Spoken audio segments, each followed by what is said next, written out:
Selamat malam Bapak Ibu Saudara yang dikasihi oleh Tuhan. Kita berjumpa kembali dalam pelayanan doa malam. Mari sebelum kita membaca firman Tuhan, memahami firman Tuhan, kita menghadap Tuhan di dalam doa. Tuhan Yesus, terima kasih Tuhan memberikan waktu untuk kami beraktivitas dari pagi, siang, sampai sore. Malam hari ini kami akan membaca dan merenungkan firman Tuhan. Berikan Roh Kudus agar kami menyampaikan firman-Mu untuk kegiatan doa malam bersama jemaat kami GK Kabangan yang ada di rumah masing-masing, agar firman-Mu dapat kami laksanakan di dalam kehidupan sehari-hari. Kami serahkan Tuhan doa malam pada malam hari ini. Di dalam nama Tuhan Yesus Kristus kami sudah berdoa. Amin. Bapak Ibu Saudara yang dikasihi oleh Tuhan, bacaan pada malam hari ini diambil dari Injil Yohanes pasal 12, dibaca ayat 37 sampai dengan 43. Injil Yohanes pasal 12 dibaca ayat 37 sampai dengan 43. Saya akan membacakan untuk Bapak Ibu semua. Dan meskipun Yesus mengadakan begitu banyak mujizat di depan mata mereka, namun mereka tidak percaya kepadanya. Supaya genaplah firman yang disampaikan oleh Nabi Yesaya. Tuhan, siapakah yang percaya kepada pemberitaan kami? Dan kepada siapakah tangan kekuasaan Tuhan dinyatakan? Karena itu mereka tidak percaya. Sebab Yesaya telah berkata juga, Ia telah membutakan mata dan mendegilkan hati mereka, supaya mereka jangan melihat dengan mata dan menanggap dengan hati, lalu berbalik, sehingga aku menyembuhkan mereka. Hal ini dikatakan oleh Yesaya karena ia telah melihat kemuliaannya dan telah berkata-kata dengan dia. Namun banyak juga di antara pemimpin yang percaya kepadanya. Tetapi oleh orang Farisi, mereka tidak mengakuinya berterus terang, supaya mereka jangan dikucilkan. Sebab mereka lebih suka akan kehormatan manusia daripada kehormatan Allah. Sampai di sini Bapak Ibu Saudara pembacaan firman Tuhan. Berbahagialah orang yang mendengarkan firman Tuhan dan melakukan di dalam kehidupan sehari-hari. Bacaan dari Injil Yohanes pasal 12 ayat 37 sampai dengan 43 diberikan tema mengapa tidak percaya Yesus. Mengapa tidak percaya Yesus? Bapak Ibu Saudara yang dikasihi oleh Tuhan, seseorang mau percaya kepada Tuhan Yesus, mau menerima Tuhan Yesus di dalam kehidupannya, mau mengimani di dalam kehidupannya, memang tidak mudah. Sulit. Walaupun orang itu sudah mendengarkan firman Tuhan, sudah melihat keajaiban Tuhan, sudah mengikuti ajaran-ajaran Tuhan dalam firman-Nya, tapi dia belum mau menerima. Contoh seperti saya sendiri pada saat ibu saya dahulu menjadi Kristen dengan proses katekisasi. Setiap 1 minggu sekali didatangi oleh seorang pendeta ke rumah. Ibu saya diberikan ajaran tentang Tuhan Yesus. Saya hanya mendengar dari dalam rumah. Saya hanya mendengar di dalam rumah. Saya nguping di dalam rumah. Mengapa ibu saya lolos dari katekisasi dan menerima baptisan, namun saya belum menerima Yesus. Dan saya terus tiap hari Minggu mengantar ibu saya untuk beribadah ke gereja, antar jemput. Tetapi saya belum percaya dan menerima Yesus pada saat itu. Saya masih Muslim pada saat itu. Dalam hati saya, antar jemput orang tua untuk beribadah, hati saya ikhlas, hati saya senang. Karena sebagai anak yang berbakti kepada orang tua, saya tidak marah, saya tidak menolak, karena itu yang diimani oleh ibu saya. Hanya saja waktunya belum tepat bagi saya untuk menerima Yesus sebagai juru selamat. Berjalanlah bulan tahun, akhirnya saya juga terpanggil.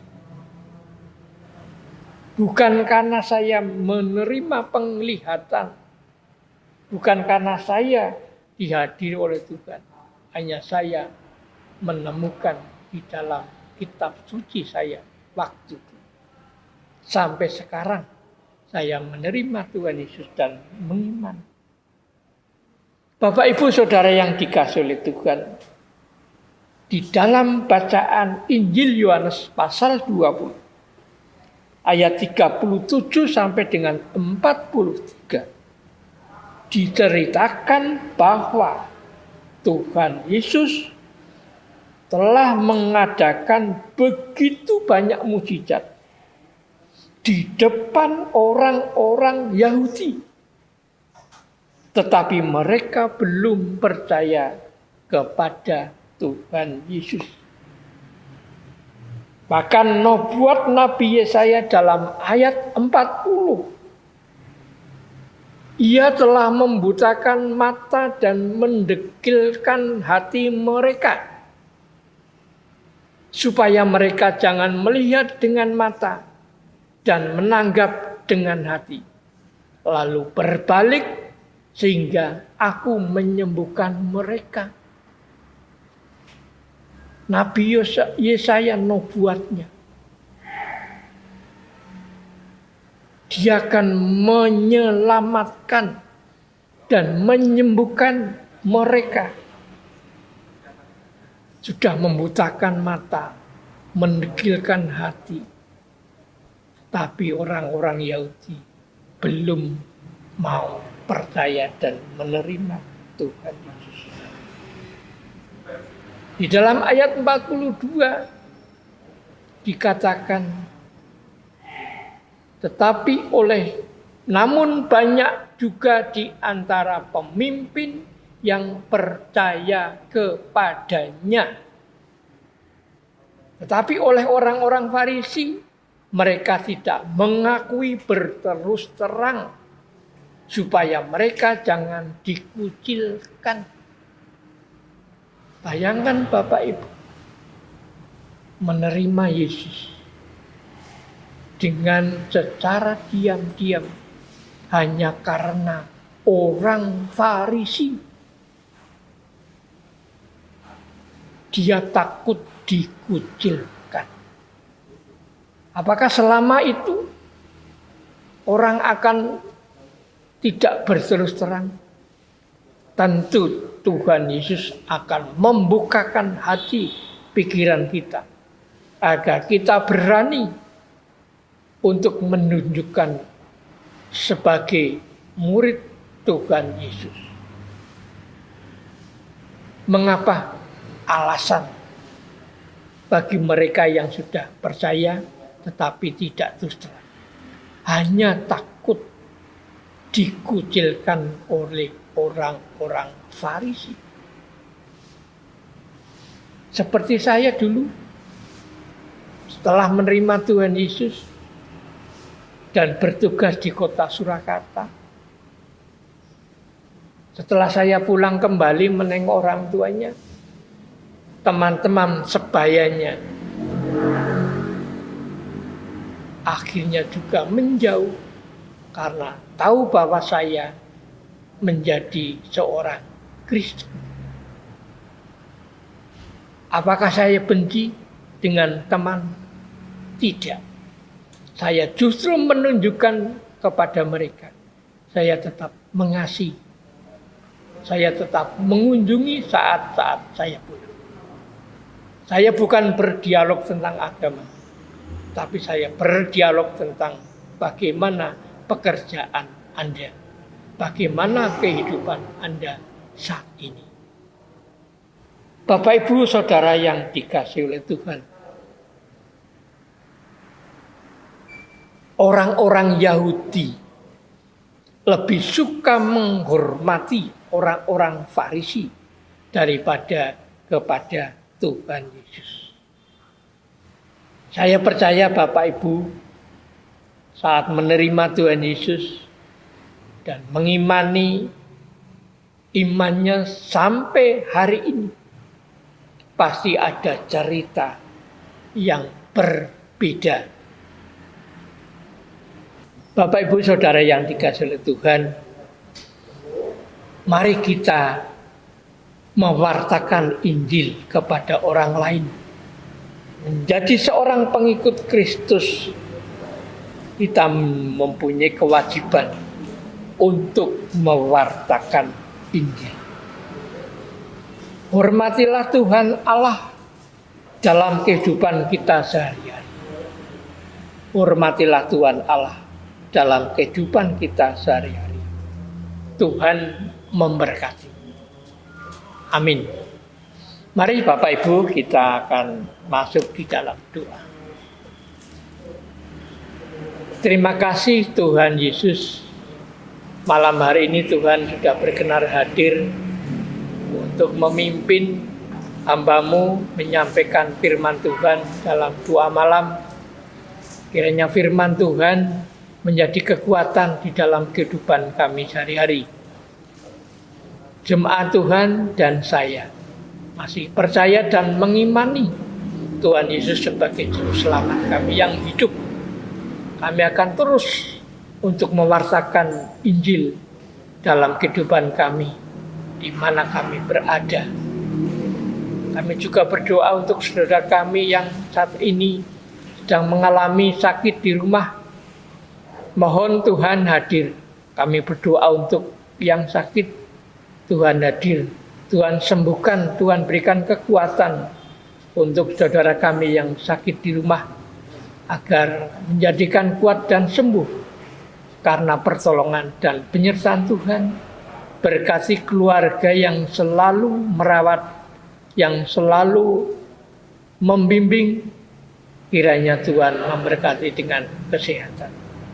Kami menyerahkan Tuhan kehidupan jemaat GKI Kabangan, dari keluarga pendeta, keluarga majelis jemaat, untuk bersama-sama menghadapi pandemi COVID-19 ini dengan melakukan protokol kesehatan di dalam kegiatan ibadah setiap minggunya. Kami menyerahkan juga Tuhan keadaan masyarakat di kota Surakarta yang sudah mulai menerima vaksin. kiranya Tuhan memberkati untuk petugas yang melaksanakan vaksinasi itu. Kami serahkan Tuhan keluarga kami, bangsa negara kami, hanya karena kasih Tuhan. Kami akan istirahat, Tuhan berkati dalam tidur kami, keluarga kami, saudara-saudara kami, dan bangunkanlah besok pagi untuk kami menjalankan aktivitas dalam kehidupan sehari-hari. Terima kasih Tuhan, di dalam nama Tuhan Yesus, doa ini kami panjatkan. Amin.